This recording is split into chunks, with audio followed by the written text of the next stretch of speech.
Hello, welcome. My name is Abdi Wahab Goulet, but for simplicity purposes, I go with Abdi.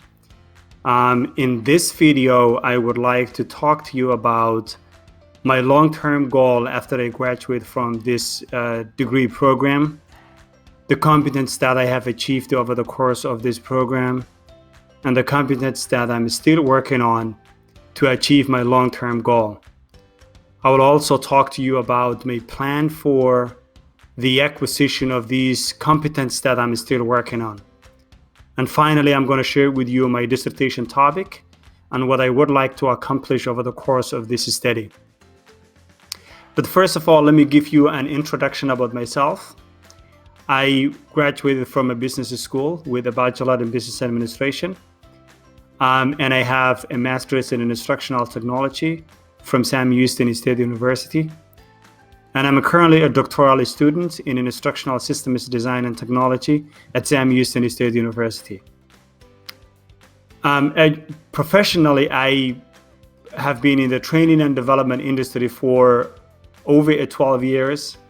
I worked for different companies in different capacities. I have developed a variety of courses over the course of my career. I developed e-learning courses, blended courses, and traditional instructor-led courses. Currently, I work for a company called Saudi Aramco as a training and development specialist. Saudi Aramco is one of the largest oil and gas companies in the world with over 68,000 employees. So as a training and development specialist, my primary goal is to conduct a performance analysis for the employees, identify performance gaps, design and develop training programs that can respond to the needs of those employees and potentially can improve their productivity. Prior to coming to Saudi Aramco, I worked for a company called Management Concepts. Management Concept is one of the leading training organizations in Washington, D.C. area. I worked with them as a senior instructional designer. And my primary role was to lead group of instructional designers to design and develop professional development training programs for our client. Mainly our client was federal agencies. And over the course of my career with Management Concepts, I have developed professional development training programs, whether they are e-learning courses, instructor-led courses, blended courses for different federal agencies. The agencies that I worked with include Department of Labor and the Library of Congress. So with that being said, what is my long-term goal after I graduate from this program? Well, my long-term goal is to become a scholar practitioner in the educational technology field. Being a scholar practitioner has two different parameters: scholarship and practice. So what is a scholarship? What does it mean to be a scholar? Does a scholarship consider the application of knowledge to solve real-life problems? Those are some of the questions that were lingering in my mind as I was going through this program. And after a thorough research, I came to realize that the definition of the term scholarship has evolved over the years. Researchers such as Classic 2000 explains that the definition of the term scholarship traditionally has two main components: teaching scholarship and research scholarship.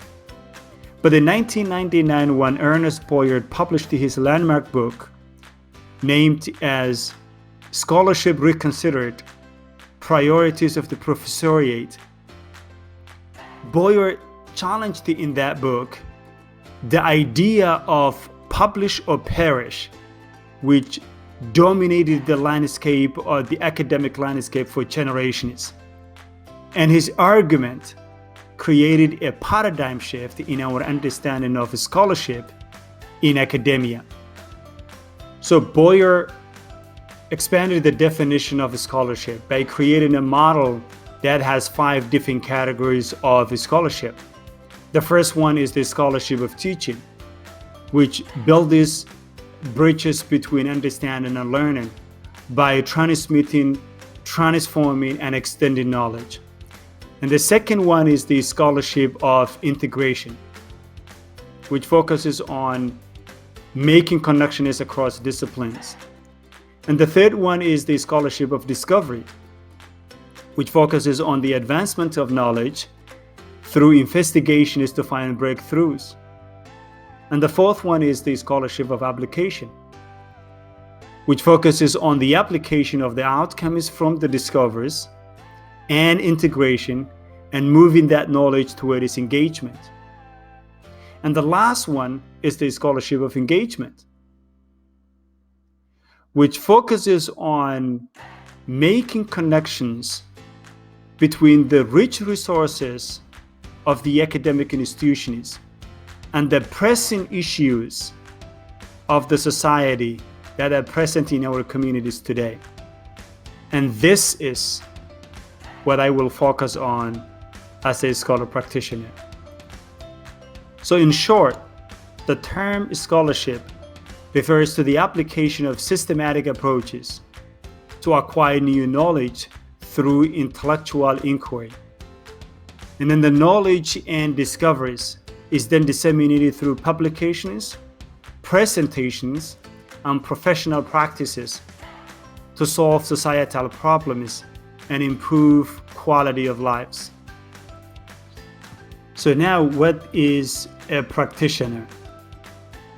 A practitioner is someone who is actively engaged in a profession to change systems, improve processes, to help people and organizations.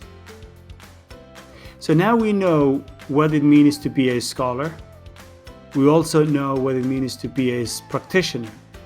Now the question is, what is a scholar practitioner? A scholar practitioner is someone who uses the knowledge and discoveries that comes out from the scholarship to inform his or her actions in the real world. Is someone who connects the rich resources and knowledge in the academic institutions to solve the pressing issues in the society. So as a scholar practitioner, I would like to use the knowledge of scholarship to create systems and processes that could improve the performance of individuals and organizations. So to achieve my long-term goal of becoming a scholar practitioner, it is necessary that I strengthen my scholarship skills and professional practices by setting up specific scholarship and professional goals. So my scholarship goals are to conduct original research that can contribute to the advancement of knowledge in the educational technology field. And my research area will be human performance technology, because I have a passion to understand how technology can improve learning performance, increase productivity, and enhance competencies. Currently, I'm working on a study by looking at how virtual reality can improve the learning performance of individuals with autism spectrum disorder. So my other scholarship goal is to share my knowledge and research discoveries with the world. And I will do so through presentations in academic and professional conferences. This will give me the opportunity to meet with different people, share my knowledge, share the knowledge, the research that I'm currently working on, learn what the research that others are working on, and expand my professional network. So for my professional goals that would help me achieve my long-term goals of being a scholar practitioner can be categorized into two subcategories: learning design goals and services goals. For the learning design, I would like to bridge the gap between academia and professional practices in the training and development industry. I would like to use the knowledge and discoveries from the scholarship, such as adult learning theories, instructional design processes, instructional technologies to design and develop innovative learning solutions that can improve the performance and increase the productivity of individuals and organizations. For my service goals, I would like to join and be an active member of the learning design communities. I would like to join organizations such as Association for Educational Communications and Technology, International Society of the Learning Sciences, and International Society for Performance Improvements. These organizations are actively involved in designing and developing innovative learning solutions in the training and development industry. And I would like to be part of these communities. So over the course of this program, I have developed some competencies that will help me achieve my long-term goal of being a scholar practitioner.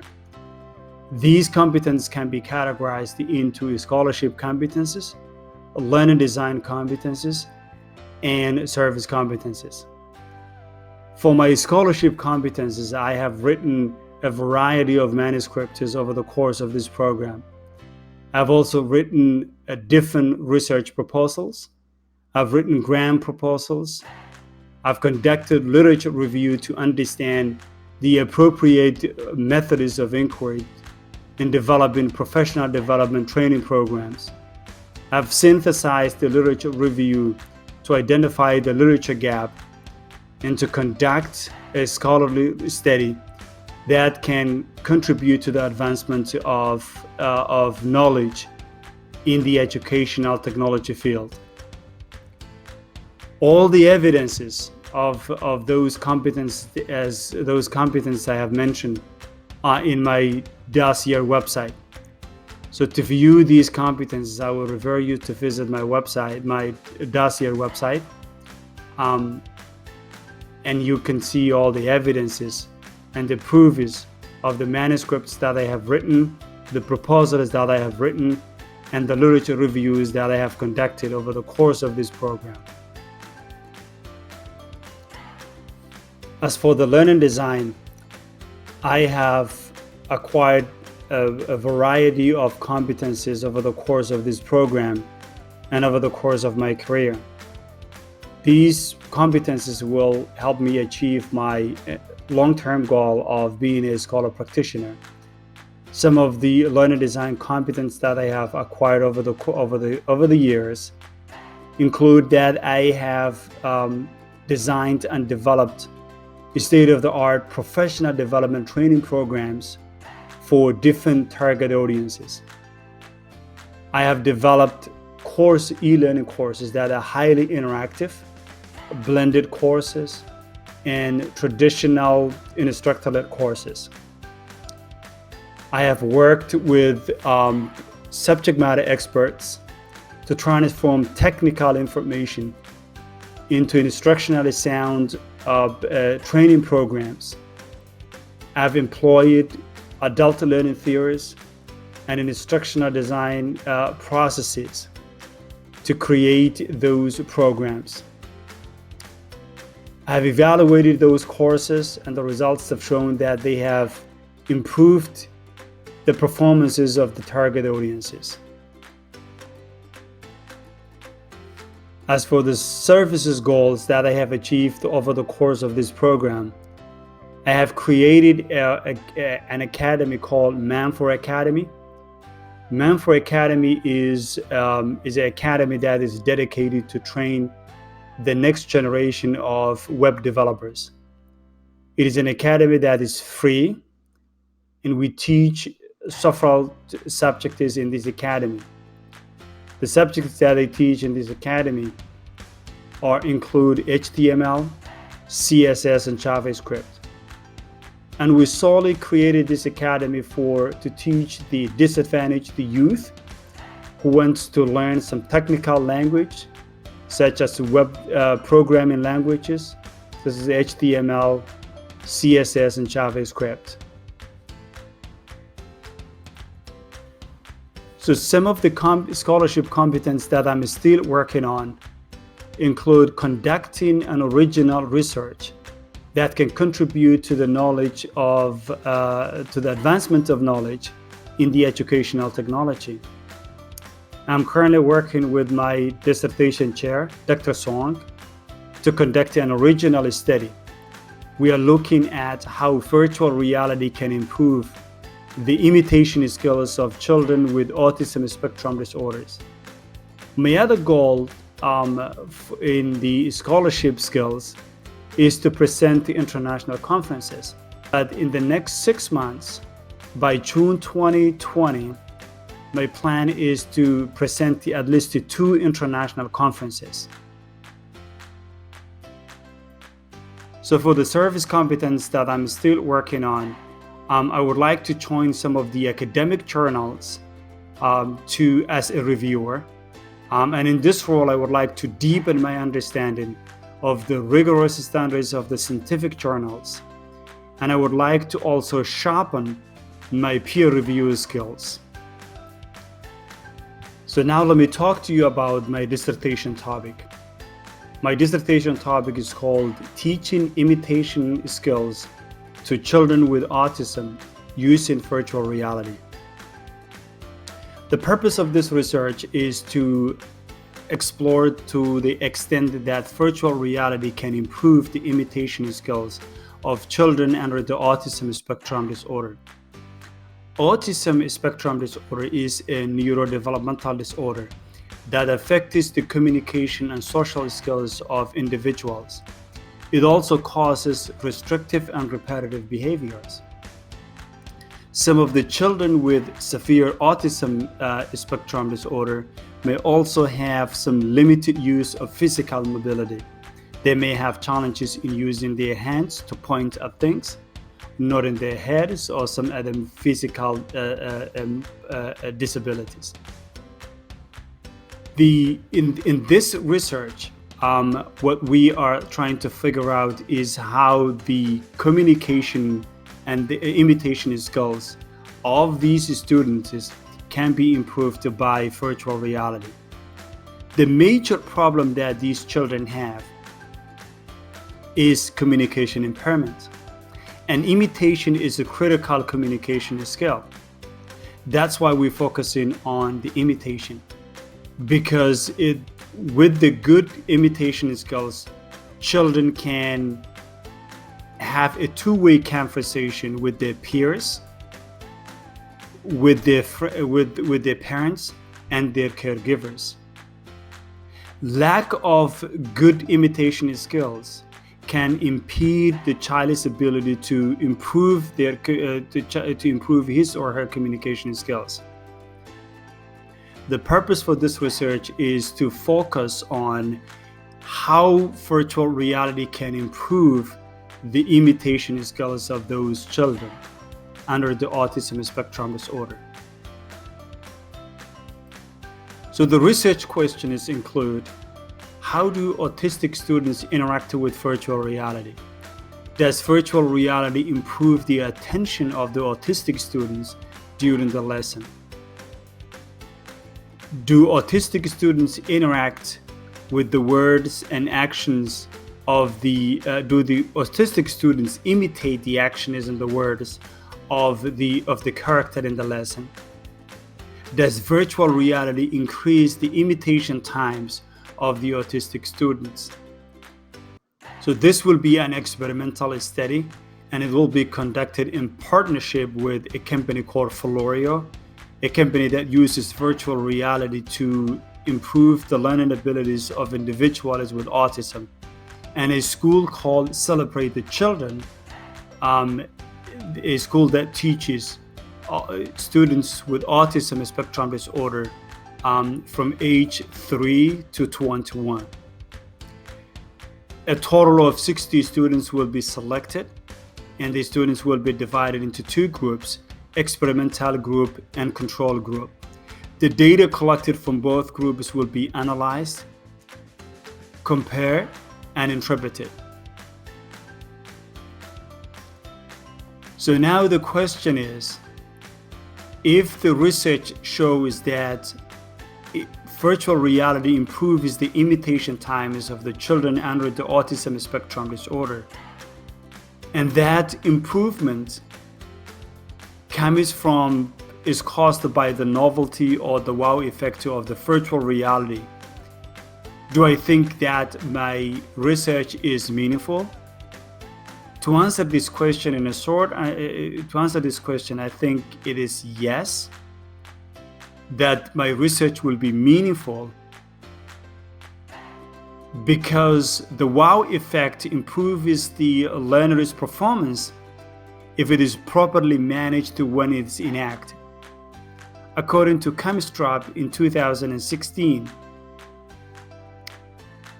the proper enactment of the wow effect engages the learners to the learning activities. And when the learner is engaged, learning occurs. So yes, if the learning performance is caused by the novelty of the wow effect of the virtual reality, I'll say my research is still meaningful. And the reason is because wow effect is like a magnifying glass. It creates a smile and makes people feel better. And virtual reality is a technology tool that can create that wow effect, which engages students into the learning activity and hopefully encourages those students with autism spectrum disorder to imitate the actions and the words of the child avatar in the virtual reality lesson. So this is the end of my presentation, and thank you so much for your attention. Bye-bye.